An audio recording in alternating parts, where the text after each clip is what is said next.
ایک دفعہ دو میاں بیوی اپنے گھر میں بیٹھے کھانا کھا رہے تھے۔ ان کے گھر میں ایک درخت تھا جس پر پرندے بیٹھے ہوئے تھے۔ بیوی کی نظر ان پرندوں پر پڑی تو اس نے اپنے خاوند سے کہا کہ اس درخت کو کٹوا دیں۔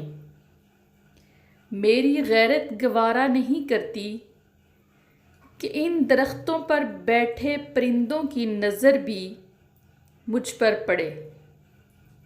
شوہر بیوی کی اس بات سے بہت متاثر ہوا اور بہت خوش بھی ہوا کہ اسے کتنی اچھی اور نیک بیوی ملی ہے۔ اس نے وہ درخت کٹوا دیا۔ کافی عرصہ گزر گیا کہ ایک دن وہ گھر آیا تو اس نے اپنی بیوی کو کسی غیر مرد کے ساتھ دیکھا تو اس کو بہت دکھ ہوا۔ وہ اپنا گھر چھوڑ کر کہیں دور چلا گیا اور کسی اور شہر میں جا کر رہنے لگا۔ وہیں اس نے اپنا کاروبار شروع کر دیا جس میں اسے بہت فائدہ ہوا اور اس کا شمار شہر کے امیر ترین لوگوں میں ہونے لگا، یہاں تک کہ اس کی بادشاہ تک بھی رسائی ہو گئی۔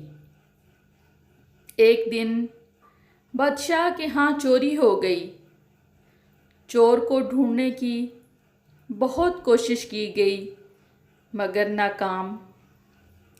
ایک شیخ بادشاہ کے محل میں آتا تھا اور اپنا آدھا پاؤں زمین پر رکھتا تھا۔ کسی نے پوچھا کہ ایسا کیوں کرتے ہو؟ تمہارے پاؤں بالکل ٹھیک ہیں، پھر آدھا پاؤں زمین پر کیوں نہیں لگاتے؟ کہنے لگا کہ میں ڈرتا ہوں کہ میرے پاؤں کے نیچے آ کر زمین پر چلنے والے کیڑے مکوڑوں کو کوئی نقصان نہ پہنچے۔ وہ شخص فوراً بادشاہ کے پاس گیا اور کہا کہ اس نے چوری کی ہے۔ جب شیخ کو پکڑ کر لایا گیا تو واقعی وہ سامان اس کے پاس نکلا جو چوری ہوا تھا۔ بادشاہ بہت حیران ہوا کہ یہ تو بہت نیک تھا، ایسا کیسے کر سکتا ہے؟